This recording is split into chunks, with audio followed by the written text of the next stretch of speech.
2026년이 되었고요.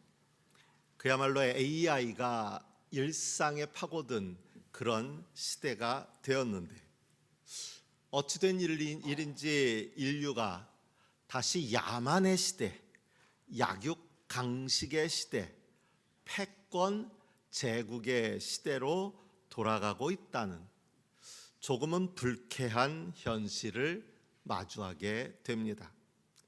미국, 러시아, 중국 세 나라가 대륙을 나누어서 지배하는 시대가 올 수도 있다는 끔찍한 경고도 읽게 됩니다.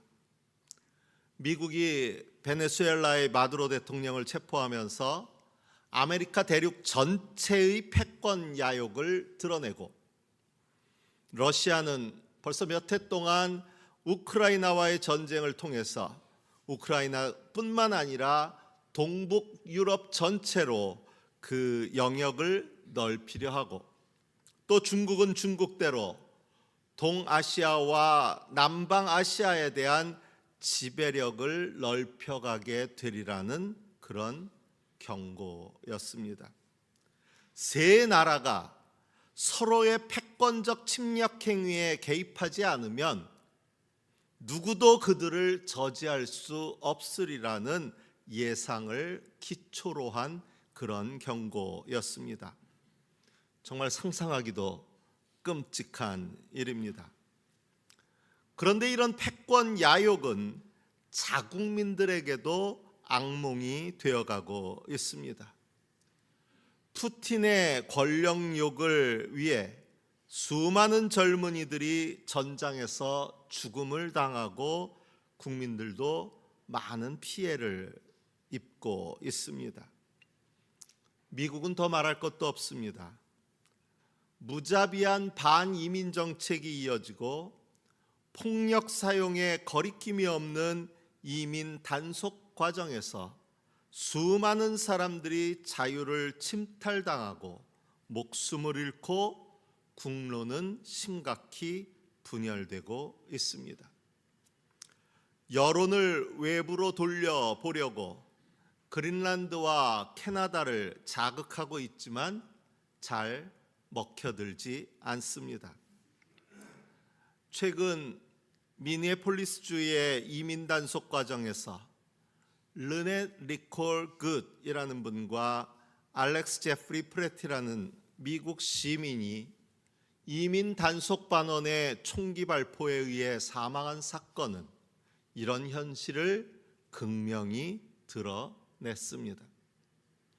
미국에 수십 년씩 거주하며 살아온 한인들도 기습적인 이민 단속이 시간과 장소를 분문하고 벌어지고 있어서 피부색이 하얀 사람만 아니라면 언제든지 검문당하고 붙잡힐 수 있다는 그런 심리적인 두려움과 위협을 느끼고 있다고 합니다. 제 지인의 아들도 미국에서 자라서 미국에서 나서 미국에서 벌써 30년 가까이 그저 살아가고 있는데 이제는 안 되겠다고 한국에서 잡을 얻어봐야겠다는 생각을 들 정도로 심각하게 그 위협을 피부로 느끼는 상황이 되어 있다고 합니다. 인류가 그야말로 오랜 시간을 거쳐 이루어온 민주적인 절차라는 모든 합의가 무너지고 이제 모든 것이 다시 힘에 의해 결정되고 힘의 우위가 절대적 기준이 되어버리는 시대, 그야말로 야만의 시대가 다시 찾아오는 것은 아닐지 두려운 생각마저 듭니다. 오늘 구약성경 미가가 마주하던 시대가 바로 이런 야만의 시대였습니다. 오죽하면 하느님이 이스라엘을 상대로 고발까지 하는 시대가 되었습니다. 직접적인 고발의 내용은 무엇입니까? 8절을 근거로 짐작하면 그 고발의 내용은 그들이 하느님께서 요구하신 공의를 실천하며 인자를 사랑하며 겸손히 내 하나님과 함께 행하는 것을 이행하지 않았다는 것입니다.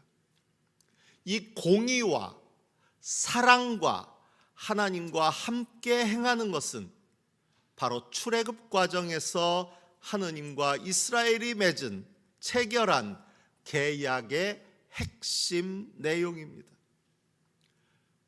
그렇기에 주님께서는 미가를 통해서 나는 너희를 이집트 땅에서 데리고 나왔다. 나는 너희의 몸값을 치르고서 너희를 종살이하던 집에서 데리고 나왔다. 시딤에서부터 길갈에 이르기까지 행군하면서 겪은 일들을 생각해 보아라. 너희가 이 모든 일을 돌이켜보면 나 주가 너희를 구원하려고 한 일들을 너희가 깨닫게 될 것이다 라고 말씀하고 계신 것입니다. 하느님과 이스라엘이 함께 맺었던 그 계약을 기억하고 그 계약의 소중함을 다시 깨달으라는 이야기입니다. 십계명과 관련해서 한 목사님이 이스라엘을 방문했을 때의 경험을 쓰신 글을 읽었습니다. 그 자리에 함께 했던 사모님이 십계명이 선포된 시내산을 바라보시면서 야, 당시에 그 십계명을 들었던 여성들이 참 위안이 되고 안도했을 것이라고 말했다는 것입니다. 그들이 태어나고 자란 이집트에서 노예인 이스라엘 백성은 한낱 소유물에 지나지 않았고 그 중에서도 특히 연약한 존재인 여자와 아이들은 힘을 가진 이들에 의해 함부로 대해진 존재, 간음의 대상, 약탈의 대상이었기 때문이라는 것입니다.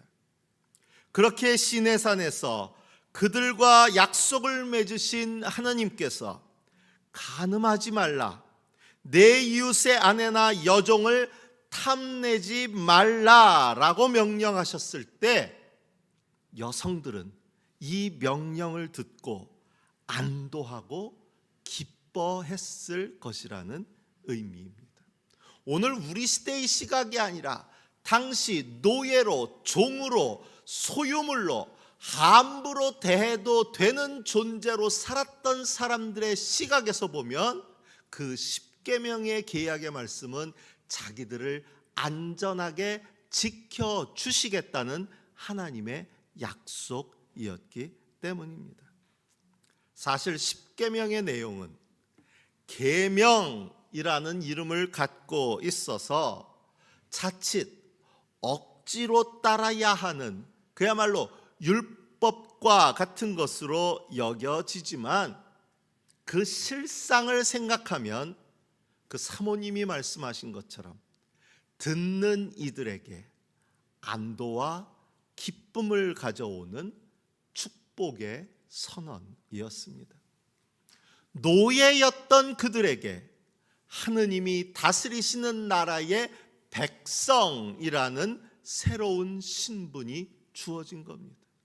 노예는 백성이 아닙니다. 소유물입니다. 근데 너희는 나의 백성이 되고 라고 선언해 주신 거예요. 신분이 변했다는 거예요. 또 그 하느님이 그들을 보호해 주시리라는 약속이 담겨 있었습니다. 그뿐인가요? 쉼없이 일해야 했던 노예인 그들에게 안식일의 계명은 말 그대로 축복이었습니다. 새 달력을 보면 빨간 날부터 찾는다고 그러더라고요. 저는 빨간 날이 주로 일하는 날이어서 달력을 봐도 빨간 날부터 찾게 되지 않거든요. 근데 대부분 사람들이 빨간 날부터 찾고 또 특히 요즘은 대체 공휴일이 몇 개 있나 이것부터 센다고 그러더라고요. 며칠 쉬나 이거부터 따진다고 그러더라고요. 여러분, 노예 입장에서 생각해 보세요. 달력에 빨간 날이 그려진 달력을 받는다고 생각해 보세요. 노예인데 노예에게 빨간 날이 어디 있습니까? 주인이 부르면 언제든지 나가서 24시간이라도 일해야 되는 게 그 종의 신분인데, 그들에게 안식일이 심지어 뭐로? 명령으로 주어졌습니다. 이 날은 무조건 쉬어라 하고 명령했다는 이야기예요. 축복 아니겠습니까? 그런데 이스라엘이 이 축복을 잊었다는 것입니다. 이스라엘을 이스라엘 되게 하는 그 중심인 공의와 사랑과 하나님을 버렸다는 것입니다. 몇몇 교회들에서 특히 주방 문제로 자꾸 문제들이 생기니까 주방을 당번을 어떻게 돌릴 것이냐, 누가 봉사할 거냐, 이거 갖고 자꾸 문제가 되니까 대안으로 마련한 것이 조선족 분들을 채용해서 그분들이 식당에서 음식을 만들도록 하자, 이렇게 했다는 거예요. 그랬더니 또 한쪽에서 윤리적 문제가 있다. 주일은 우리 모두가 함께 주님을 찬양하는 것에 의미가 있고 예배하는 것에 있는데, 어떻게 보자면 주인인 우리들은 예배 드릴 테니까 돈으로 사온 당신들은 가서 일하십시오 라는 의미가 돼서 윤리적으로 문제가 있다라는 지적들이 오고 가서 어느 순간 슬쩍 그런 얘기들이 점점점 사라지기 시작했다는 얘기를 듣습니다. 안식일이 모두에게 주신 축복이었는데 어느 순간부터 살다 보니까 나는 쉬어도 다른 사람은 일을 시키고 싶은 마음이 스며들면서 나라 전체가 힘을 중심으로 해서 하나님의 계명과 하나님의 축복의 원 의미를 다 잊어버리기 시작했다는 겁니다. 이 같은 구약에서 십계명이 축복으로 선포된 것이 시내산이었다면, 복음서에는 예수님이 팔복을 선포하신 팔복산이 있습니다. 이 산은 산이라기보다는 작은 구릉에 가깝다는데 갈릴리 호수의 북서쪽 가버나움 근처에 있습니다. 지난 화요일에 총회에 들렀다가 예배력 성서일과를 공부하는 모임에 지인들이 모인다는 얘기를 듣고 그들을 만나기 위해 참석했습니다.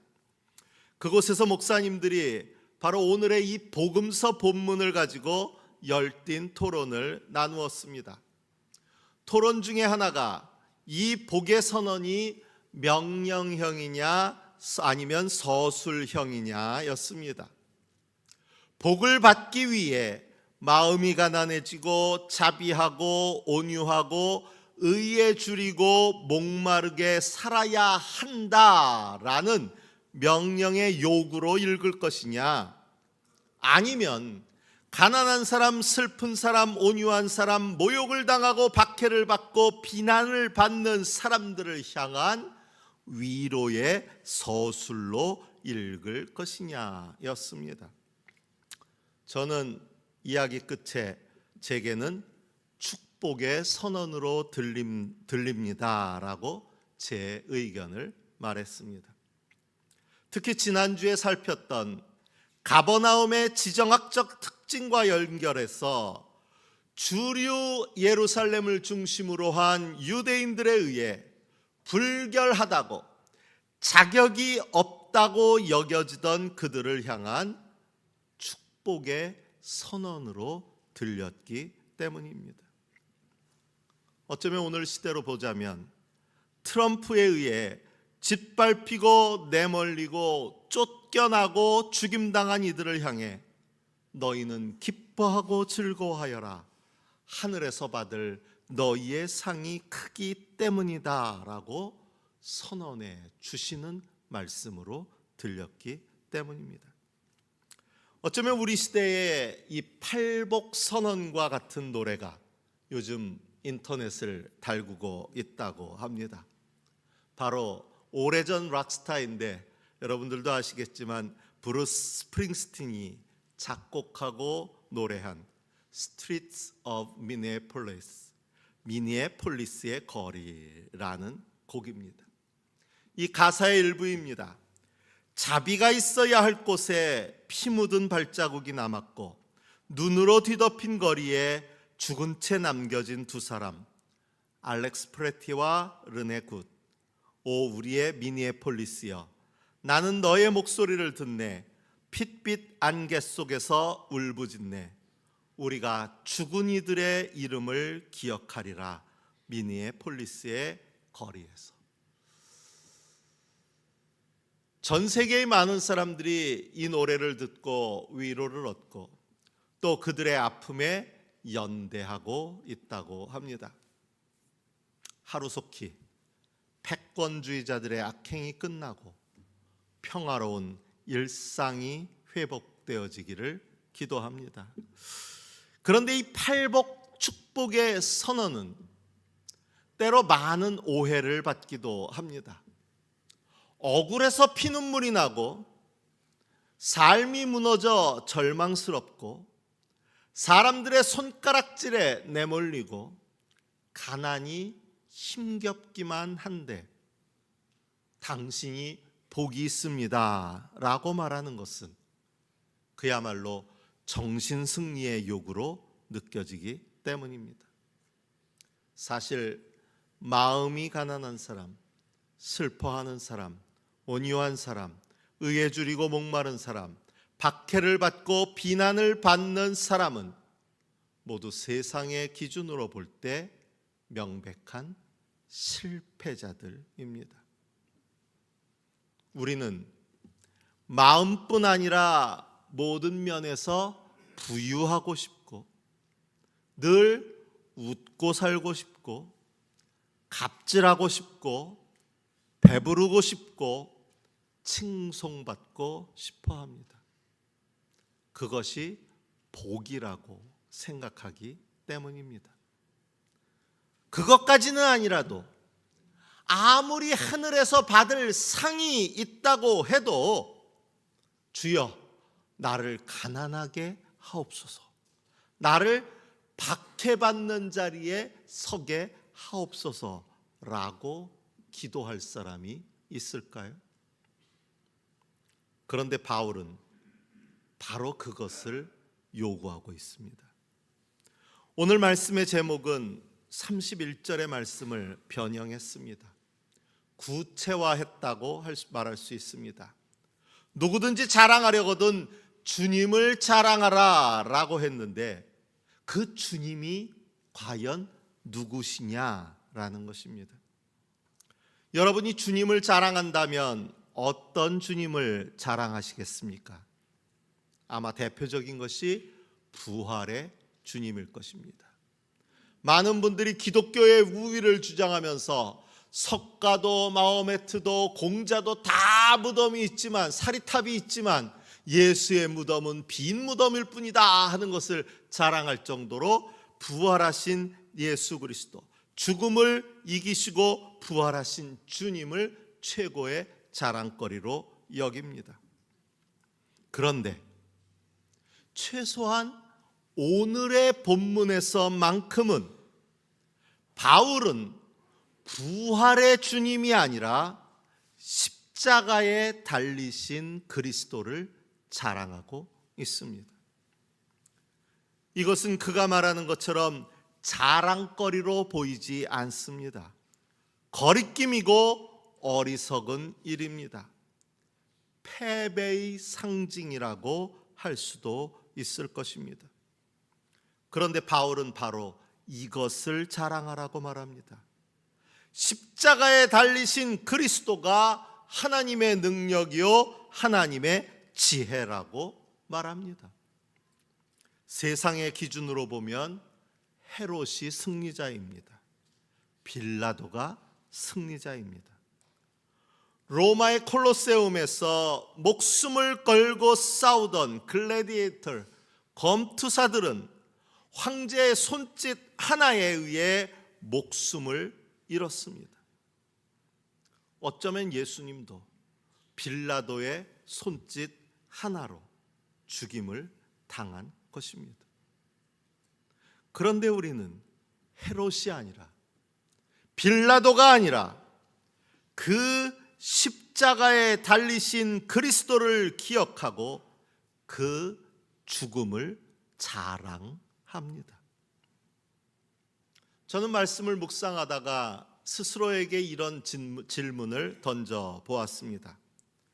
지금 우리가 부활 이전에 있다면, 아직 부활 이전의 시간이라면 그래도 십자가를 자랑할 것인가?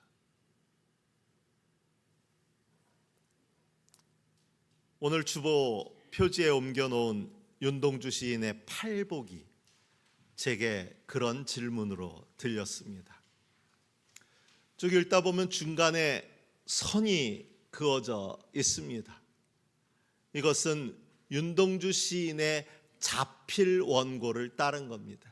그분이 이 시를 직접 손으로 썼을 때 저렇게 뒷부분에 저희가 슬플 것이요 했다가는 쭉 그어버리고, 저희가 위로함을 받을 것이요 했다가 쫙 그어버리고, 그 다음엔 저희가 오래 했다가 오래자도 지워버리고 영원히 슬플 것이요 라고 마무리 지었습니다.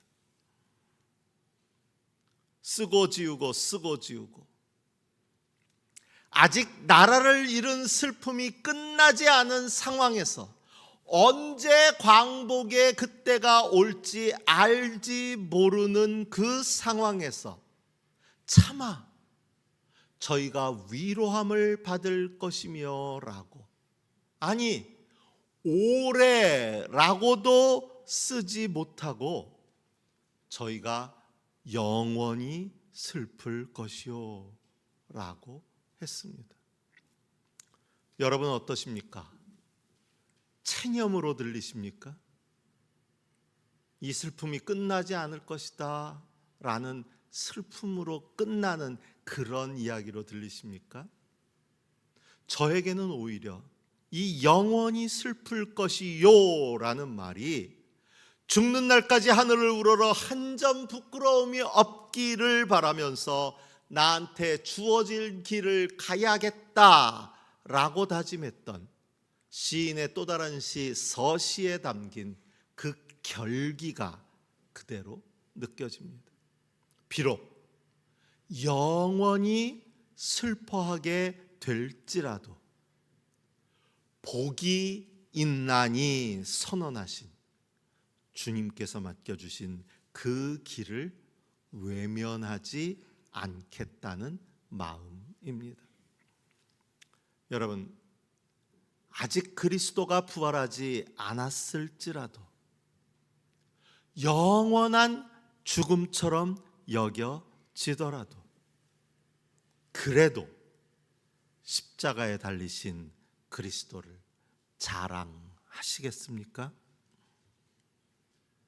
우리는 헤롯과 빌라도가 아니라 눈에 보이는 승리, 눈에 보이는 성공을 이룬 헤롯과 빌라도가 아니라 실패자로 보였던 예수 그리스도의 길, 십자가 죽음이 오히려 복의 길이었다고 믿는 사람들입니다. 세상의 것으로 배부르고 세상의 위로를 받고 세상에서 인정받고 잘 나가는 사람이 아니라 세상과 적당히 타협하지 않고 너희가 복이 있다 선언해 주신 주님의 말씀을 들으며 안도하고 기뻐하고 즐거워하는 사람이 바로 복의 사람이라고 저는 믿습니다. 이 믿음을 잃어버리고 부활의 영광에 취해 십자가의 그리스도를 잃어버리면 미가의 이스라엘처럼 세상의 욕망에 취해 공의를 버리고 사랑을 버리고 하나님을 버리면 결국 하나님의 고발을 받아 심판대 앞에 설 수밖에 없습니다.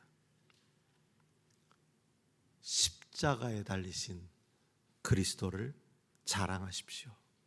세상의 성공, 세상의 승리, 세상의 자랑이 아니라 오직 십자가에 달리신 그리스도가 주시는 그분의 복으로 만족하며 행복할 수 있는 저와 여러분이 되어지시기를 바랍니다.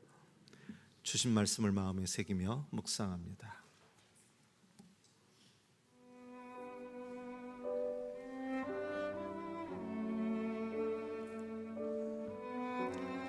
너 사람아, 무엇이 착한 일인지를 주님께서 이미 말씀하셨다. 주님께서 너에게 요구하시는 것이 무엇인지도 이미 말씀하셨다. 오로지 공의를 실천하며 인자를 사랑하며 겸손히 내 하나님과 함께 행하는 것이 아니냐.